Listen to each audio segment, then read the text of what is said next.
حجة ابن الحسن العسكري صاحب العصر والزمان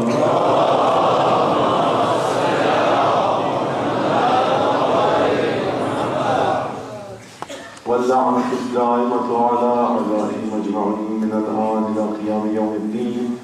أما بعد، فقد قال الله تبارك وتعالى في قرآنه المجيد وفرقانه الحميد وقوله الحق وهو أصدق الصادقين. أعوذ بالله من الشيطان الرجيم. فسبحان الذي بيده ملكوت كل شيء وإليه ترجعون. صدق الله العلي العظيم. صلوات بجيبك محمد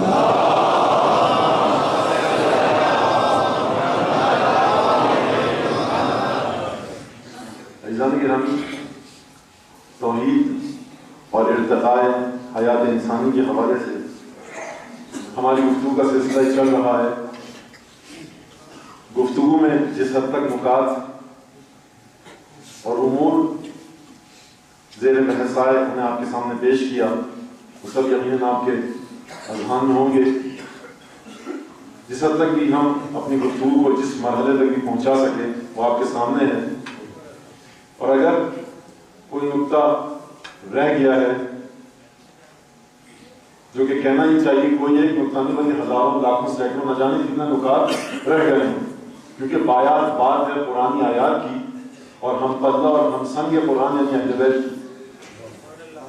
تو یہ اہل بیت، ان کا در وہ ہے، ان کی دہلیز یہ ہے کہ اگر کوئی یہاں تک آ جائے اور سلمان بن جائے، بات اہل بیت کی نہیں ہو رہی، بات اہل بیت کے غلاموں کی ہے. اگر کوئی سلمان بن جائے تو رسول خدا سلمان فارسی کے بارے میں یہ کہیں کہ سلمان منا اہل البیت، سلمان ہم اہل بیت میں سے ہے. اور مرتبہ یہ ہے سلمان کا کہ دیکھو سلمان بحر لا ینفذ وکنز لا ینفذ. دیکھو سلمان ایسا ایک سمندر ہے، سلمان ایک ایسا قلزم ہے، ایک ایسا اوقیانوس ہے، کیونکہ سلمان متصل ہو گیا ہے ولایت علی بن ابی طالب سے، سلمان متصل ہو گیا ہے رسالت ختمی مرتبہ سے، سلمان متصل کیونکہ ہو گیا ہے اہل بیت معصومین سے، اس لیے بحر لا ینفذ وکنز لا ینفذ. سلمان ایک ایسا اوقیانوس اور قلزم ہے کہ جس کی تہ تک نہیں اترا جا سکتا، اور ایک ایسا خزانہ ہے جو کبھی ختم نہیں ہو سکتا. کہ سلمان کی جب بات کہے لسان رسالت، جب سلمان کے بارے میں یہ کہے کہ سلمان ایسا قلزم ہے، اوقیانوس ہے، ایسا بحر ہے، ایسا سمندر ہے، تو دیکھیے جب سلمان اس مرحلے پر ہے تو سلمان کا آقا اور مولا علی بن ابی طالب کس مرحلے پر ہے؟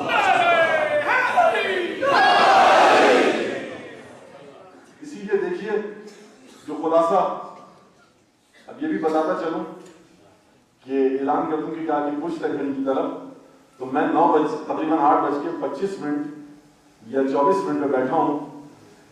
تو میں یہ تو نہیں کہہ سکتا کہ صاحب میرے اترنے کا ٹائم 9 بجے ہے، لیکن میں یہ ضرور کہوں گا کہ مجھے 1 گھنٹہ چاہیے. کیونکہ بہرحال نہیں ماشاءاللہ میں یہ نہیں کہہ رہا ماشاءاللہ کہ قدم خدا نہ خواستہ، خدا نہ کرے کہ کبھی میری غرض غائب کی ہو کہ میں آپ سے ماشاءاللہ کا طالب ہوں. وہ جو شاعر اہل بیت نے خدا ان کے کلام میں اور برکت دے اور طاقت دے کہہ دیا کہ فرض ایسا ہو کہ جناب مخدومہ کونین داد دیں تو ہمیں اجر کی توقع ان سے کرنی چاہیے. تو دیکھیے کیونکہ مسائل اور مطالب نکات ایسے ہیں کہ کسی نقطے کو جس دن کے لیے جس شب کے لیے میں سوچ کر آیا ہوں اگر تشنا رہ جائیں تو بہت سے ساتھ شاید سوالات پیش آ جائیں. نوجوان ہیں بچے ان کے ذہنوں میں، تو میں نہایت دست بستہ ادب کے ساتھ یہ عرض کر رہا ہوں ابھی سے کہ تقریباً 9:25 پہ میں یہاں تک ہوں. اگر یقیناً لوگ اپنا ایک معمول بنا کر آتے ہیں، ٹائم ٹیبل ہوتا ہے، ایک معمولات ہوتے ہیں زندگی کے ان کے، اگر کوئی میرا دوست عزادار وہ دیکھ رہا ہے کہ 9:25 تک اس کے لیے قابل مطابقت نہیں ہے، موافقت نہیں کر سکتا ہو اس وقت کے لیے، تو میں بہت معذرت خواہوں اور وہ اٹھ کے ابھی جا سکتا ہے، میری طرف سے کوئی اعتراض نہیں ہے. لیکن 12 میں 9:25 تک یہاں ہوں آپ کے سامنے، اس کو ذرا حوصلے سے سمجھیے گا، کیونکہ یہ میری مجبوری ہے کہ 1 گھنٹہ دیکھیے جو باتیں میں سوچ کے آئے ہوں مرحلہ مرحلہ، تو اس کو مجھے پیش کر کے یہاں پر جانا ہے جس حد تک بھی. دیکھیے عزیزان گرامی، یہ سلمان کی مرتبت ہے، یہ سلمان کی منزلت ہے، یہ سلمان کی فضیلت ہے. تو اب جو میں نے گزشتہ باتیں عرض کی 1-2 منٹ میں اس کا خلاصہ کہ دیکھیے امام کی حیات کیا ہے. حیات امام کی وہ حیات ہے کہ سورہ اعراف کی آیت کے مطابق گزشتہ یہ شبوں کا خلاصہ وَإِذْ أَخَذَ رَبُّكَ مِنْ بَنِي آدَمَ مِنْ ظُهُورِهِمْ ذُرِّيَّتَهُمْ، وہ وقت یاد کرو کہ جب بنی آدم کی نسلوں کو نکالا عالم زر میں، أَلَسْتُ بِرَبِّكُمْ قَالُوا بَلَىٰ، ہم نے کہہ دیا کہ ہم کیا تمہارے پروردگار نہیں. سب انسانوں نے سب بنی آدم نے، تمام کے تمام بنی بشر نے، نوع انسانی نے یہ اعلان کیا کہ بلا تو ہی ہمارا پروردگار ہے، شہدنا ہم گواہی دیتے ہیں۔ اور یہ کام پروردگار نے کیوں کیا؟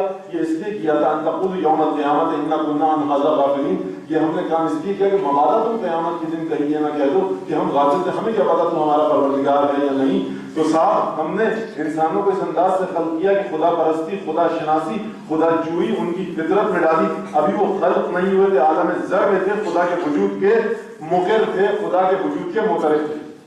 اچھا اب یہ عالم ذر جو ہے، میں یہ حدیث بھی آپ کے سامنے پیش کی پانچویں امام کی کہ دیکھو جب ہم نے تکبیر کی تو ملائکہ نے تکبیر کہی، کبرنا فکبرت الملائکہ وسبحنا فسبحت الملائکہ وحللنا فحللت الملائکہ، لا الہ الا اللہ ہم نے کہا سب سے پہلے، اللہ اکبر ہم نے کہا سب سے پہلے، الحمدللہ ہم نے کہا سب سے پہلے۔ ہمیں دیکھ کر ملائکہ نے تسبیح اور تقدیس کرنا سیکھا۔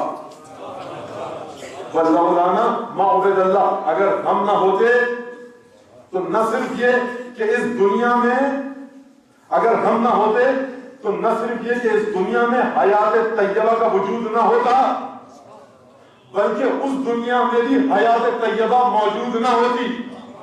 اگر اس دنیا میں تم انسان کو دیکھتے ہو کہ انسان مرحلہ انسانی پر آ کر جمادات، نباتات، حیوانات سے بلند اور بالا ہو کر انسانی سطح پر آ کر اگر عبادت کرتا ہے، اگر آدم عبادت کریں اور آدم سے لے کر عیسیٰ تک جو بھی عبادت کرے، تو چھٹے امام فرماتے ہیں اور پانچویں امام کہ دیکھو یہ عبادت ہم اہل بیت کو دیکھ کر سیکھی گئی۔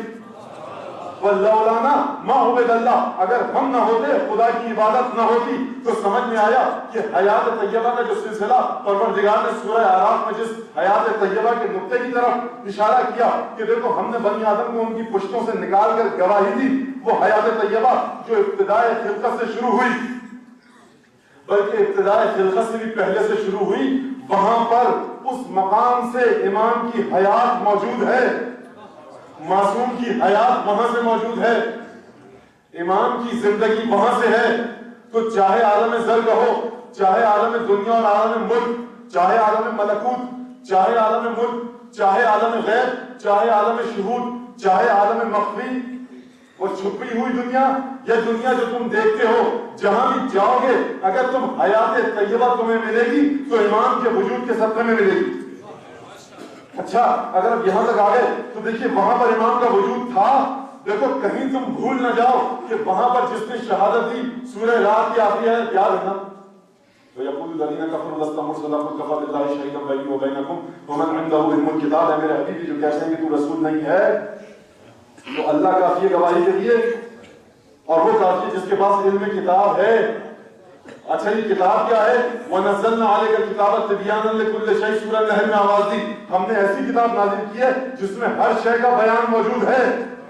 بھئی ہر شے کا بیان ہے، اس کا مطلب ہے کہ صاحب کتاب جو ہوگا، صاحب علم کتاب جو ہوگا، اس کے پاس ہر شے کا بیان ہوگا۔ تو دیکھو اس دنیا کے مسائل صرف مت پوچھنا صاحب کتاب سے، اگر اس دنیا کے مسائل بھی پوچھو گے تو صاحب کتاب اس دنیا کے مسائل بھی جانتا ہے۔ اسی لیے جب مولا کائنات سے سوال کیا گیا کہ مولا فلاں چیز کیا ہے، فلاں چیز کیا ہے، فلاں چیز کیا، تفصیل میں نہیں جانا، تو مولا جب مسلسل بغیر کسی تفکر اور تعامل کے جب مولا جواب دیتے تھے تو دیکھنے والا سننے والا جب وہ پریشان ہو گیا، مولا یہ سلسلہ کیا ہے، کس طرح سے جواب دیتے ہیں؟ کہا کہ سلونی سلونی قبل ان تفقدونی، جو چاہو مجھ سے پوچھو، فإنی اعلم بطرق العرش من طرق الارض، میں زمین کے علم سے زیادہ بہتر انداز میں عرش الہی کا علم رکھتا ہوں۔ تو وجہ کیا تھی؟ وجہ یہی تھی کہ روز الست کا شاہد ہے، گواہ ہے علی بن ابی طالب۔ یہ علی کی زندگی روز الست سے لے کر روز قیامت تک، اور روز قیامت سے لے کر پل صراط تک، اور پل صراط سے لے کر تقسیم بہشت اور جہنم تک علی بن ابی طالب کی زندگی۔ لولانا ما عبد اللہ۔ عزیزان گرامی، اب آپ حضرات جو مجھے پتہ نہیں کوئی پرچہ دے رہا ہوتا ہے، کوئی جاتے میں گزرتے جملہ کہہ جاتا ہے، مجھے سمجھ میں نہیں آتا کیونکہ وقت ایسا ہوتا ہے، بالکل مجلس سے ابتدا کا وقت اور بالکل مجلس کے بعد کا وقت، نہ مجھے کچھ سمجھ میں آتا ہے اس وقت اور نہ میں کسی بات کا صحیح جواب دے سکتا ہوں۔ تو دیکھیے عزیزان گرامی، یہ جو نور اور ظلمت کی بات ہوئی تھی، وہ نور کے رستے اسی لیے بتائے جا رہے ہیں۔ خاصیت نور کی یہ ہے کہ جب نور آتا ہے تو اندھیرا چلا جاتا ہے، جب سورج نکلتا ہے تو اندھیری رات خود بخود معدوم اور منعدم ہو جاتی ہے. اب اس کے بعد یہ دلیل پوچھنے کی ضرورت نہیں کہ رات کہاں گئی. صاحب جب وجود کا سورج شمس سے وجود آ گیا تو رات خود بخود چلی جائے گی. جب نور کے رستے پتہ لگ جائیں گے تو ظلمتوں اور اندھیروں کے رستوں سے خود بخود آپ دور ہو جائیں گے. بھیا جی مجھے کیوں آپ یہ دباؤ ڈال رہے ہیں کہ صاحب ظلمتوں کے رستے بھی بتائیے اور نور کے رستے بھی بتائیے. نور کا رستہ دیکھ لیجئے, سورج کا رستہ پوچھ لیجئے, چاند کا رستہ پوچھ لیجئے, اس ہال کو روشن کرنے کا طریقہ پوچھ لیجئے. پھر یہ نہ پوچھئے کہ اندھیرا کیسے جائے گا. جب آپ وہ بٹن دبائیں گے یہ فانوس روشن ہوں گے, یہ چراغ روشن ہوں گے تو خود بخود اندھیرا چلا جائے گا. اب اس بات کی توبہ کرنا کہ صاحب ہم کس طرح سے اندھیرے کو دور کریں. قبلہ آپ پانی پی لیجئے, اب پانی کے ذریعے اپنے حلق کو تر کر لیجئے, پھر پریشان نہ ہوئیے کہ تشنگی کو کیسے مٹائیں. کھانا کھانے کے بعد یہ سوال کہ بھوک کیسے مٹے. صاحب کھانا کھائیے, بھوک خود بخود چلی جائے گی. معدوم اشیاء معدوم ہیں, ان کی کوئی حقیقت نہیں. جب وجود آتا ہے تو خود بخود معدوم ہے, وہ بالکل پرے ہٹ جاتی ہے. سوال دیجیے محمد عالم.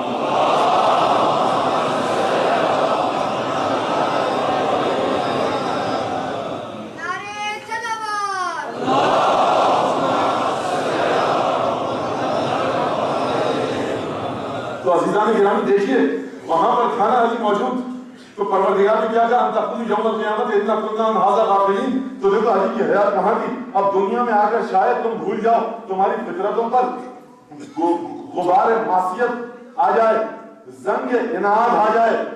اب یہ لفظ توجہ کے ساتھ سنیے گا. اگر کسی کے قلب پر, کسی کے عقل و شعور پر, کسی کی عقل پر, کسی کے شعور پر زنگ اناد آ جائے یا غبار معصیت آ جائے. غبار معصیت ان لوگوں کے لیے کہ جو علی ابن ابی طالب کو پہچانتے ہیں, زنگ عناد ان لوگوں کے لیے جو علی کو پہچاننا ہی نہیں چاہتے. تو دیکھیے اب آ جائے تو اسی لیے حیات وہاں پر موجود تھی. وہاں کی حیات کافی نہیں تھی, رسول کو ذمہ داری تھی کہ دیکھو رسول وہ جو حیات وہاں موجود تھی نا عالم ملکوت میں, اے رسول تو ملکوت کا امین ہے, تو غیب کا امین ہے, تو شہود اور غیب دونوں کا امین ہے. وہ جو چیز عالم غیب میں تھی علی کی حقیقت, وہ حقیقت علی کی جو عالم غیب میں تھی, علی کی وہ حقیقت جو عالم ملکوت میں تھی, علی کی وہ حقیقت جو عرش الہی پر تھی. اے میرے حبیب اس حقیقت کو دنیا میں بھی دکھلا دے. بس غدیر کی ضرورت اب سمجھ میں آئی کہ جب ہاتھوں کو بلند کر کے رسول خدا نے علی کو دکھلایا وہ اسی لیے کہ دیکھو یہ وہی مولا ہے کہ جس کی مولاویت کا تم اقرار کر چکے ہو. یہ وہی علی ہے کہ شاہد ہے قرآن کی آیات میں, سورہ رات کی آخری آیت میں, خبردار کبھی اس علی سے منہ نہ موڑنا. یہ وہ علی ہے جو قیامت میں تمہارے اعمال کی گواہی دے گا, دنیا میں تمہارے اعمال کی گواہی دے گا.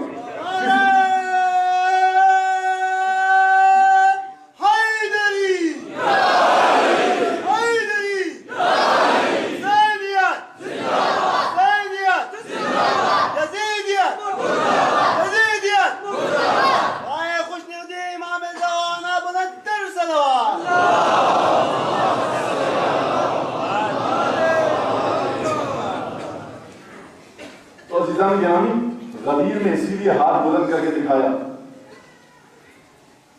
کہ دیکھو دیکھ لو یہ وہی مولا ہے جس کی مولائیت اور عربی میں کہیں تو مولویت اور ولایت کا اقرار تمہیں کرنا ہے.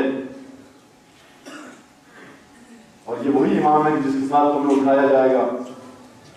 اب یہاں پر لیکن مجھے دو تین چیزیں آج حل کرنی ہے. حل کیا کرنی ہے؟ پیش کرنی ہے. حل تو بہرحال جن کا فرش ہے ان کے اذن سے اور ان کی نورانیت سے, آپ کے دل دماغ میں بھی نورانیت و ہستیاں عطا کریں, اور حقیر کے دماغ میں بھی زندگی وہ نورانیت اگر وہ ہستیاں عطا کریں تو مسائل تو بہت حل ہو جائیں گے. کیونکہ العلم نور, علم نور ہے. یہ نور وہابی ہے, اکتسابی نہیں ہے. ایک حد تک اکتسابی ہے, اس کے بعد وہابی ہے. تو دیکھیے عزیزان گرامی کہ وہ اس علی کی پہچان, اس علی کی معرفت ہمیں حاصل کرنی ہے اور کرنی ہوگی. اب یہاں پر جب بات آ گئی حیات طیبہ کی اور حیات کی, دیکھیے جو حیات توحید کے تکوینی اور تشریعی دائرے میں محدود ہو کر, اس جملے کو اب میں کیا کروں کیونکہ اصطلاحات ہیں ایسی کہ اس کو ذرا سا دائیں بائیں اگر ہل جائیں تو بڑا مسئلہ ہو جائے گا. آپ ان الفاظ کو اسی طرح سے سمجھیے گا. بڑی مشکل سے اردو سے مدد لے کر میں بات کو آگے بڑھاتا ہوں. تو دیکھیے اگر وہ حیات وہ زندگی، اب سادہ کر دوں اس بات کو، جو خدا کی وحدانیت کے سائے میں ہوگی، خدا کے قوانین کے سائے میں ہوگی، وہ حیات کہ جو خدا کی تشریح اور تکوینی، خدا کی تکوینی اور تشریحی حیثیتوں کے ساتھ، خدا کی قدرتی اور شرعی حیثیت کے ساتھ، یعنی خدا کے احکامات اور خدا کی قدرت کے ساتھ، خدا کی وحدانیت کے ساتھ آگے بڑھے گی، وہ ہوگی حیات طیبہ. اور وہاں سے حیات ارتقاء کے مراحل طے کرے گی، وہاں سے حیات ارتقاء کے مراحل طے کرے گی. اچھا صاحب، یہاں پہ ایک بہت غلط تصور آ گیا ہے ہمارے بچوں اور نوجوانوں کے ذہن میں. وہ کہتے ہیں مولانا یہ آپ نے مسئلہ بتایا تو بڑا مشکل ہے، یہ ایسے ہے وہ ویسے ہے. تو دیکھیے اسلامی علوم میں جو مشکل ترین علوم ہیں اس میں سے ایک علم ہے علم فقہ ہے، جسے ہم پاکستان میں اور ہندوستان میں فقہ کے نام سے یاد کرتے ہیں.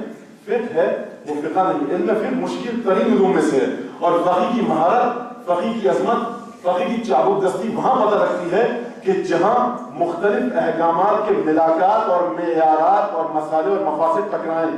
اب یہاں پر فقہ کی اہمیت، فقہ کی چابک دستی اور فقہ کی ذہانت کا پتہ لگتا ہے کہ جب مختلف احکامات آپس میں ٹکرائیں اور متصادم ہوں، متضاد ہوں، تو فقہ کس طرح سے اس تضاد کو حل کرتا ہے. اور بچوں کی زبان میں کہوں کہ فقہ کس طرح سے اس پیراڈاکس کو حل کر کے آگے کی جانب بڑھتا ہے. تو دیکھیے مولانا دین تو بڑا آسان ہے. دیکھیے دین نہ آسان ہے نہ مشکل ہے. کوئی بھی قانون اس کے بارے میں یہ نہیں کہا جاتا کہ وہ دین آسان ہے یا مشکل. ٹھیک ہے قرآن میں یہ آیت ہے کہ پروردگار تم پر اسرت نہیں چاہتا، تنگی نہیں کرنا چاہتا، آسانی دینا چاہتا ہے. لیکن یہ آسانی دین پر عمل کرنے کے بعد انسانی معاشرے میں آئے گی. دین پر عمل کرنا، اگر کوئی یہ کہتا ہے کہ دین رحمت ہے اور رحمت کے معنی آسان ہے، تو صاحب یہ تصور ہے، غلط تصور ہے. بڑی باریک بات ہے اور بہت ہی اہم بات ہے. وہ جو شاعر نے کہا نا، بڑا پرانا شعر ہے، آپ سب کو پتا ہوگا کہ دوسرا مصرع میرے کام کا ہے کہ انیس ٹھیس نہ لگ جائے آپ گینوں کو، خیال خاطر احباب چاہیے ہردم، انیس ٹھیس نہ لگ جائے آپ گینوں کو.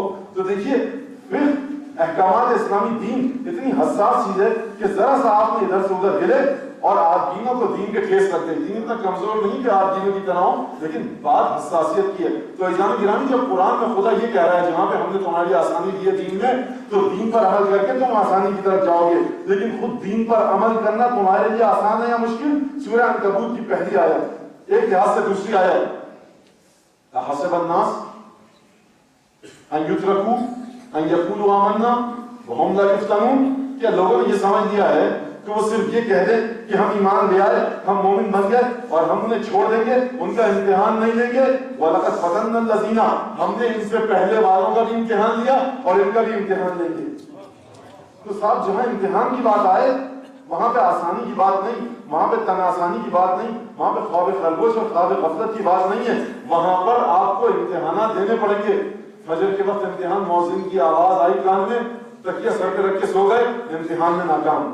مال کی زیادتی ہوئی، خمس اور زکات اگر واجب ہے، صاحب کون دے، کس بات کے لیے دے، میں نے اپنی محنت سے کمایا ہے، 5واں حصہ کس بات کے لیے دے دوں، یہ ایک امتحان. صاحب بڑا کٹھن ہے. ان لوگوں سے پوچھیے جو بیچارے خمس نکالتے ہیں، کہتے ہیں مولانا اتنا کٹھن ہے کہ اپنے محنت کی کمائی کا 5واں حصہ لا کر اپنی شرائط کے ساتھ، ان لوگوں سے پوچھیے جو محنت کے ساتھ کماتے ہیں اور اس کے بعد جب حج واجب ہو جائے تو حج کی جانب جانا، حج پر جانا، یہ ایک امتحان. خواتین کا امتحان کہ دیکھیے خواتین کس حد تک اپنے پردے کی حفاظت کرتی ہیں، کس حد تک جناب زینب کی سنت پر چلتی ہیں، یہ ایک امتحان. لڑکوں اور لڑکیوں کا امتحان ان کی شادی کے موقع پر کہ صاحب شادی میں کس طرح سے تیار ہونا ہے، کیا ان ملاقات اور معیارات کو پیش نظر رکھنا ہے کہ جس کے سائے میں رہ کر یہ شادی حیات طیبہ کا نقطۂ آغاز قرار پائے. شادی حیات طیبہ کا نقطۂ آغاز ہے. نسل کا ارتقاء، نسل کو ارتقاء پانا ہے، نسل کا تسلسل ہے، نسل کا استمرار ہے، معاشرے کو ایک اور اکائی دینی ہے، صحت مند اکائی. حیات طیبہ کا آغاز ہے یہ شادی یا حیات خبیثہ کا آغاز ہے یہ شادی؟ صرف شروع میں حدیث کتاب پڑھنے سے شادی طیبہ نہیں ہو جاتی، حیات طیبہ کا آغاز نہیں ہوتا. عزیزان گرامی، حدیث کتاب پڑھنے کے ساتھ ساتھ وہ تمام کام کرنے ہوں گے کہ سیدہ نساء عالمین کی نظر ہماری محافل پر آئے. تو یہ امتحان ہے تمام کے تمام. جو نوجوان بچے بچیوں کو، بوڑھوں کو، عمر کے ہر حصے سے تعلق رکھنے والے افراد کو دینے. یہ دین آسان ہے لیکن اس پر عمل کرنا امتحان کا متقاضی ہے. مقتضائے طبیعت دین یہ ہے کہ آپ امتحان دے دے کر آگے بڑھیے. بھائی دین کے مالکوں نے، دین کے ارباب نے کبھی خیبر کا امتحان دیا، کبھی احد کا امتحان دیا، کبھی بدر کا امتحان دیا، کبھی حنین کا امتحان دیا، کبھی شب ہجرت بستر پر سو کے امتحان دیا، کبھی کنویں میں اتر کر نبی کریم کے لیے پانی لا کر امتحان دیا، کبھی تنہا کفار کا مقابلہ کر کے علی نے امتحان دیا. عزیزان گرامی دین امتحان ہے، ہوگا امتحان، لیکن صاحب وہ ان کے امتحان تھے جو وہ ہستیاں تھیں، یہ ہمارے امتحان ہیں کہ تم اذان کے وقت کیا کرتے ہو، کمائی زیادہ ہو جائے تو کیا کرتے ہو، نظروں پہ جہاں جانے سے خدا نے منع کیا ہے خبردار یہ نظریں وہاں نہ جائیں. قابو ہے یا نہیں ہے، یا صرف زبان پہ حسین کا نام ہے؟ تمہاری آنکھیں ولایت حسین کے تحت ہیں یا نہیں؟ تمہارے ہاتھ حسین کی ولایت کے تحت ہیں یا نہیں؟ دل میں برے خیالات تو نہیں آتے؟ قلب تمہارا حسین کی ولایت کے تحت ہے یا نہیں ہے؟ ان السمع والبصر والفؤاد كل اولئک کان عنہ مسئولا. جی بڑے ولایتی ہیں، ولایتی بڑے. قرآن سے پوچھئے ولایت کیا ہے، علی بن ابی طالب سے پوچھئے ولایت کیا ہے. ان السمع، سماعت کے بارے میں پوچھا جائے گا، بصارت کے بارے میں پوچھا جائے گا قیامت میں، دل کے بارے میں پوچھا جائے گا. دیکھیے عزیزان گرامی عجیب بات ہے، سماعت کی بات کی، بصارت کی بات کی، کیونکہ کہ جو بھی آپ دیکھتے ہیں، جو سنتے ہیں، وہ قلب میں، روح میں، نفس میں جا کر محفوظ ہوتا ہے. اگر اچھی چیز ہے تو نتیجہ اچھا دیتا ہے، اگر بری چیز ہے تو نتیجہ برا دیتا ہے. آیت یہ کہنا چاہ رہی ہے، آیت کے مصادیق میں سے ایک یہ مصداق بھی ہے کہ دیکھو اگر تم ولایت علی بن ابی طالب کے سفر کی جانب جانا چاہتے ہو، اگر تم راہ ولایت پر قدم اٹھانا چاہتے ہو تو خبردار اپنی آنکھوں کا بھی خیال رکھو، اپنے کانوں کا بھی خیال رکھو، کیونکہ کان اور آنکھ کے ذریعے دل میں بہت سے امراض پیدا ہو جاتے ہیں، اور دل میں جب امراض پیدا ہو جائیں تو بیمار دل میں علی کی ولایت نہیں آ سکتی. اپنی آنکھوں کو پاک رکھو، اپنی سماعت کو پاک رکھو، اپنی زبان کو پاک رکھو تاکہ دل پاک ہو. جب دل پاک ہوگا تو اس کے بعد اس میں ولایت علی بن ابی طالب اترے گی. عزیزان گرامی کو یہ نہ سمجھتے کہ صرف صاحب بات ختم ہو گئی. ارے مولانا ہم نے تو شادی کے موقع پہ حدیث قصہ بھی پڑھوائی تھی، ہم نے تو عقیدہ ہوا تھا تو مولا علی کی مدح بھی پڑھوائی تھی. عزیزان گرامی مدح پڑھنا لسانی عبادت ہے. یہ لسان اس وقت تک یہ اس کا عمل قبول نہیں کیا جائے گا جب تک اس کا مرکز، منبع اور سرچشمہ پاک نہ ہو. طہارت اگر ابتدا ہے، طہارت اگر انتہا ہے تو طہارت ابتدا ہوگی. اگر یہ نجس ہے، اگر یہ غلیظ ہے تو پھر چاہے آپ لاکھ زبان سے جو بھی کہتے رہیے، میں جو بھی بولتا رہوں، وہ عالم ملکوت میں سب نہیں ہو سکتا، وہ حیات طیبہ کا جزء نہیں بن سکتا. تو دیکھیے عزیزان کرام ہماری گفتگو یہاں تک پہنچی تھی. بس اس بات کا اضافہ کرنا میں ضروری سمجھتا تھا کہ جی دین رحمت ہے، دین آسانی ہے، دین آسانی ہے، مشکل ہے یہ مولویوں نے، علماء نے مشکل بنایا، ورنہ دین آسان ہے. نہیں عزیزان کرام، دین امتحان کا نام ہے، دین قانون کا نام ہے. قانون لیمیٹیشنز لاتا ہے، قانون محدودیت لاتا ہے. بس ایک مثال لے کے آگے بڑھوں. اگر آپ کو منع کیا جائے گا کہ یہاں پارک مت کیجیے، نو پارکنگ کا بورڈ ہے، تو آپ یہ نہیں کہہ سکتے کہ جی مجھے جلدی ہے، ابھی تو رات کا وقت ہے. نہیں، اگر بورڈ پر لکھا ہوا ہے کہ اس وقت گاڑی پارک کرنا جرم ہے تو وہ جرم ہے. اب آپ یہ کہیے کہ ٹریفک قوانین تو ہم نے سنا تھا کہ انسانوں کی آسانی کے لیے بنائے گئے، یہ تو مشکل پیش آ گئی.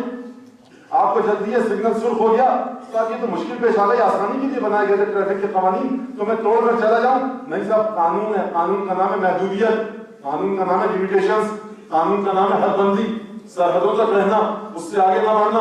اگر کوئی اس سے آگے بڑھا، اس نے قانون توڑ دیا.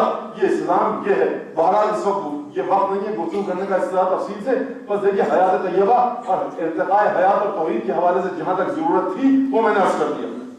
اب دیکھیے عزیزان گرامی، حیات کے مختلف مرحلے، حیات کے مختلف درجات. کل تک کی جو بات ہوئی ظاہری طور پر ہمارے حیات کو جس طرح سے دیکھتے ہیں شاید باطنی انداز سے بنا ہو. آئیے ذرا حضرت موسیٰ کے قصے کی طرف ایک صلوات بھیجیے محمد علیہ.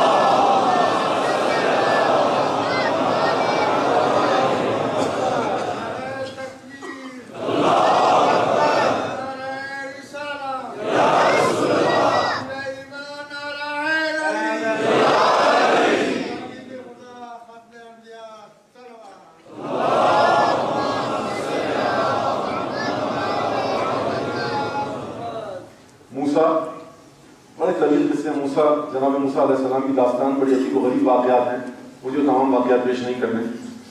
جب چلے حضرت شعیب کے پاس گئے اور اس سالوں کی مدت پوری کی، اور اس کے بعد جناب شعیب کی دختر سے، بیٹی سے نکاح کیا اور اس کے بعد لے کر چلے. سارا بیان دے اپنے گھر والوں میں جب لے کر چلے موسیٰ پہاڑ کے پاس گئے تو دیکھا کہ آگ جل رہی ہے. اپنے گھر والوں سے کہا کہ دیکھو یہ آگ جل رہی ہے، جاتا ہوں دیکھتا ہوں شاید کوئی گرمی کا سامان مل سکے، کوئی راستہ پتہ لگ سکے. بیابان بہرحال خلاصہ عرض کر رہا ہوں. جب گئے تو قرآن کے الفاظ دیکھیے، فلما آتاها نودیا. جب موسیٰ اس وادی کے پاس آئے تو موسیٰ کو یہ پکار دی گئی، یہ ندا دی گئی.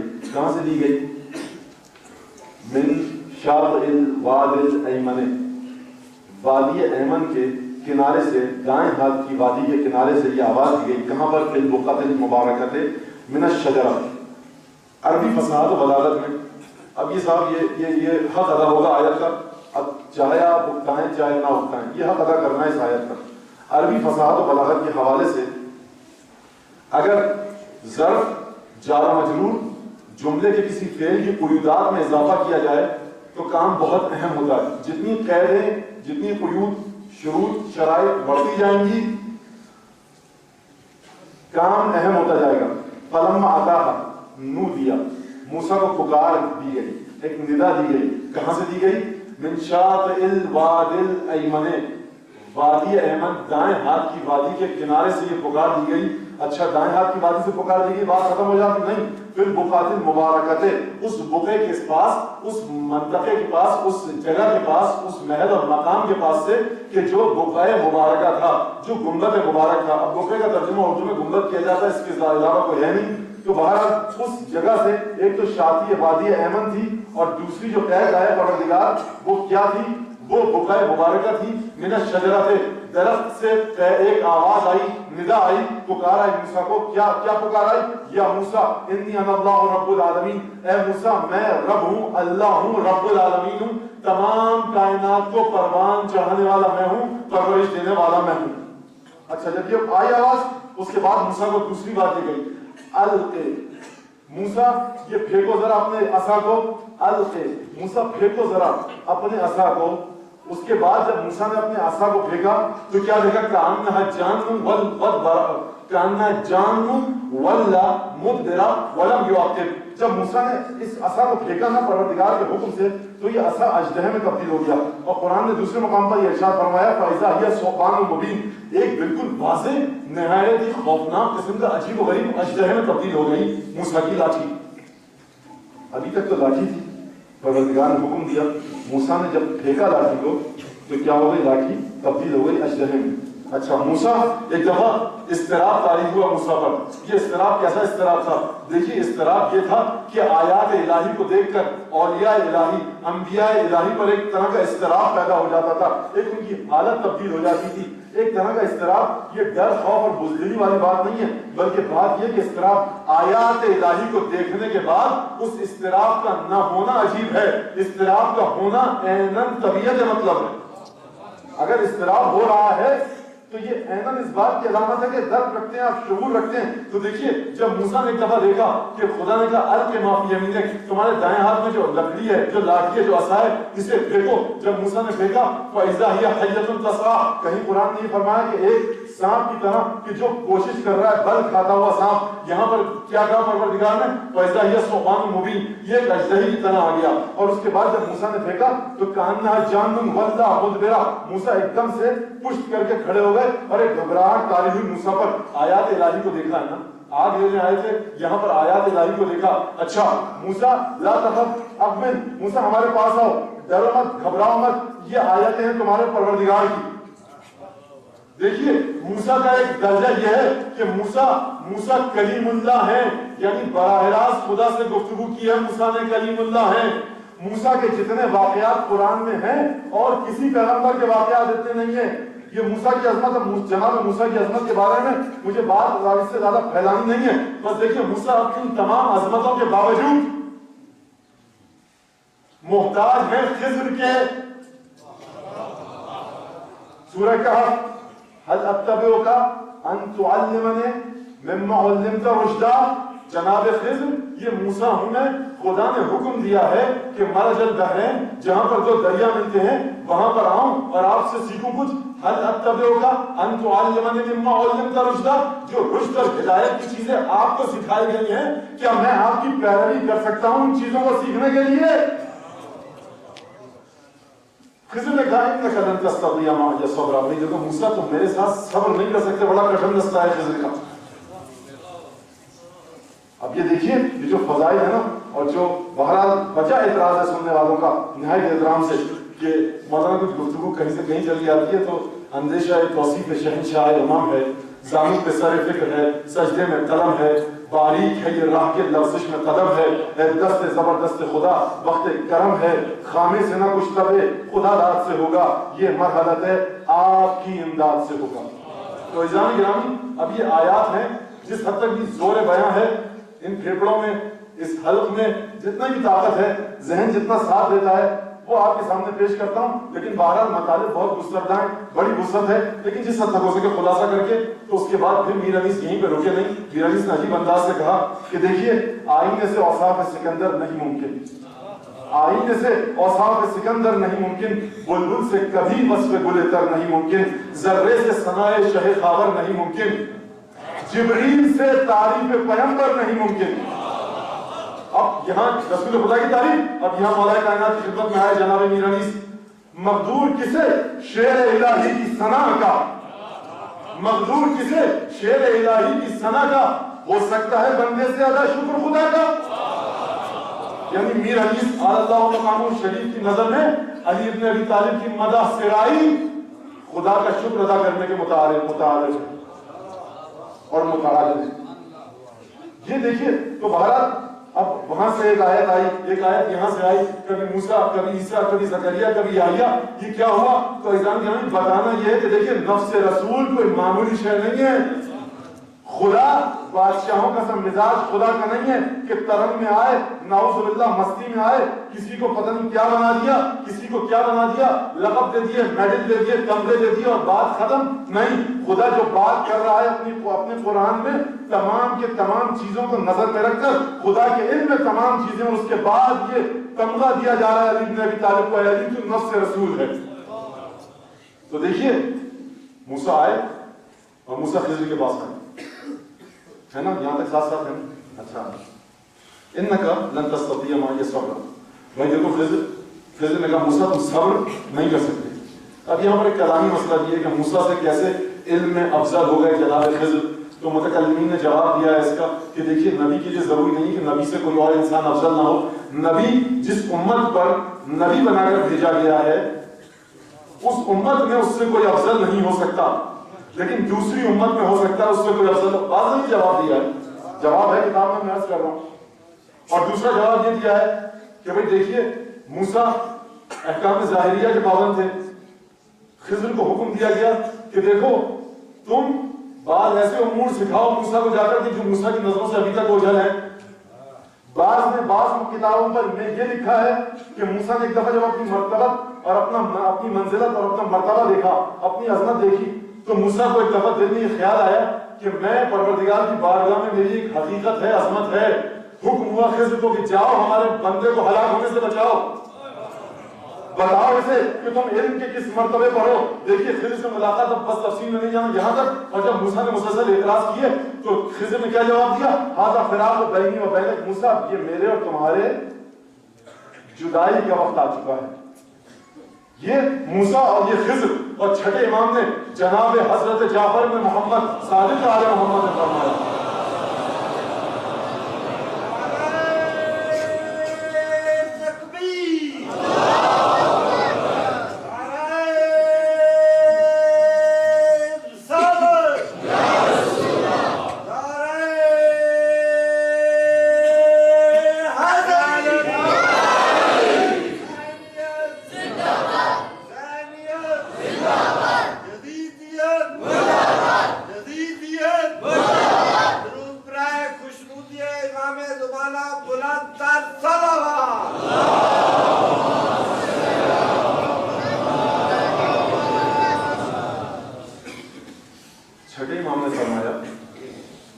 خضر موسیٰ کا حضرت خضر جناب موسیٰ کا قصہ یقین میں آپ لوگوں کو بتاؤں تفصیل میں نہیں جانا بس چھٹے امام نے فرمایا واللہ لو کنت بین الخضر و موسیٰ خدا کی قسم روایت منقول ہے اصول کافی میں کہ خدا کی قسم اگر میں موسیٰ اور خضر کے درمیان ہوتا موسیٰ اور خضر کے ساتھ ہوتا لَأَنْفَعْتُهُمَا بِمَا لَيْسَ فِي أَيْدِيهِمَا وَلَا أَخْبَرْتُهُمَا إِنِّي أَعْلَمُ مِنْكُمَا تو خدا کی قسم میں موسیٰ اور خضر کو وہ چیزیں بتاتا جو ان دونوں کو دونوں بھی نہیں جانتے تھے.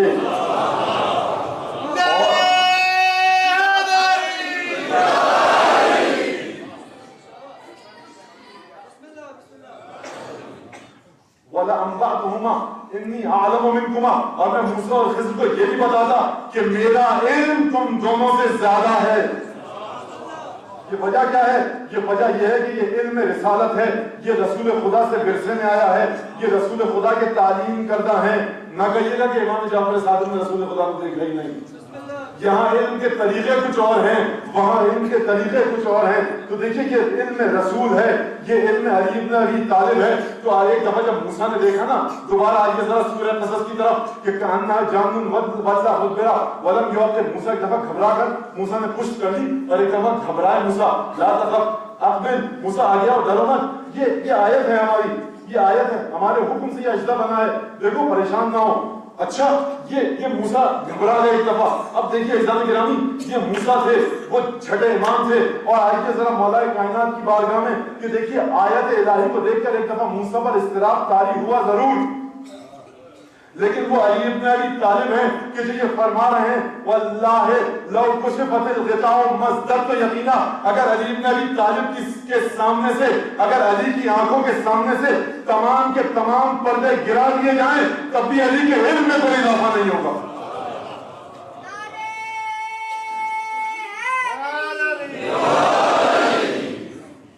کیوں؟ یہ ایک الگ بحث ہے. سردست جو بات سن لیجیے, وارث علم رسول ہے. رسول کا علم تمام انبیاء سے آگے, علی وارث علم رسول ہے. اس لیے علی کا علم تمام رسولوں سے آگے, تمام انبیاء سے آگے, تمام صدیقین صلحاء شہداء سے آگے, سوائے رسول خدا کے. ہم رسول خدا کے بعد مانتے ہیں علی کی تعلیم. تو دیکھیے اچھا عصا کی بات سمجھ میں آئی. اب یہ عصا علامت بن گیا زندگی کی. تھا تو یہ بے جان لکڑی, یہ عصا بے جان لکڑی تھا لیکن بن گیا عصا. کس انداز سے عصا بنا؟ یہ بڑا خوبصورت عصا بنا, یہ بڑی عجیب لاٹھی بنی. سورہ بقرہ میں آئیے دیکھیے, پروردگار نے حکم دیا, اعلان کیا وَإِذِ اسْتَسْقَىٰ مُوسَىٰ قَوْمَهُ. وہ وقت یاد کر میرے حبیب کہ جب موسیٰ سے اس کی قوم نے پانی مانگا, موسیٰ سے اس کی قوم نے پانی مانگا, طلب سقایت کی. وَإِذِ اسْتَسْقَىٰ مُوسَىٰ قَوْمَهُ. موسیٰ کی قوم نے موسیٰ سے پانی مانگا. موسیٰ صحرا میں گھوم رہے ہیں, پیاس کے مارے جان نکلی جا رہی ہے اور حلق خشک ہو گیا ہے, پانی چاہیے. ہم نے کیا کہا وَقُلْ نَضْرِبْ بِعَصَاكَ الْحَجَرَ. موسیٰ یہی عصا کہ جو اژدہا بن گیا تھا, اب اسے تم مارو ایک خاص ارادے کے تحت پتھر پر. فَانْبَجَسَتْ مِنْهُ اثْنَتَا عَشْرَةَ عَيْنًا قَدْ عَلِمَ كُلُّ أُنَاسٍ مَشْرَبَهُمْ. دیکھو موسیٰ یہی پتھر, یہی عصا کہ جب تم اسے کبھی پھینکو گے اژدہا بن جائے گا, لیکن اب جب تم اسے پھینکو گے اور پتھر پر مارو گے تو اژدہا نہیں بنے گا بلکہ پتھر میں سے پانی نکالے گا. یہ بس یہی رک جائیے ذرا جان گرامی, یہی رک جائیے. بڑا حساس مرحلہ ہے گفتگو کا, اس سے گزر کر ہمیں آگے جانا ہے. اور اس بات کو یاد رکھیے گا کہ دیکھیے موسیٰ نے جب لاٹھی کو مارا پتھر پر, فَانْبَجَسَتْ مِنْهُ اثْنَتَا عَشْرَةَ عَيْنًا قَدْ عَلِمَ كُلُّ أُنَاسٍ مَشْرَبَهُمْ. ہر گروہ کو بنی اسرائیل کے پتہ لگ گیا کہ انہیں پانی کس طرح سے پینا ہے. یہ عصا کبھی اس عصا کو پھینکا جائے تو اژدہا بن جائے, ہے نا بات. موسیٰ نے یہ نہیں کہا کہ بھائی پروردگار فَقُلْنَا, تو مجھ سے کہہ رہا ہے کہ میں اس لاٹھی کو پتھر پر ماروں تو یہ اژدہا بن جائے گا. اژدہے کی ضرورت نہیں ہے مجھے اس وقت مجھے ضرورت ہے پانی کی, میں اژدہے کا کیا کروں گا. تو سمجھ میں آیا کہ حیات کا ابتدا جہاں خدا کے سائے میں ہے وہاں حیات کی بنیادیں خدا کے سائے میں ہیں. ظاہری حیات اگرچہ ایک سی ہوگی لیکن جب خدا کا ارادہ ہوگا یہی ایک حیات مختلف انداز سے نمودار ہوگی, مختلف انداز سے جلوگر ہوگی. موسیٰ نے اعتراض نہیں کیا کہ پروردگار یہ اژدہا نہیں چاہیے مجھے, یہ تو اژدہا بنا تھا. پھر بقعۃ المبارکۃ من الشجرۃ, وہاں جہاں تم نے آواز دی تھی یہ تو اژدہا بن گیا تھا, مجھے اژدہا نہیں چاہیے. موسیٰ جانتے ہیں مزاج آشنائے رحمانیت ہے موسیٰ,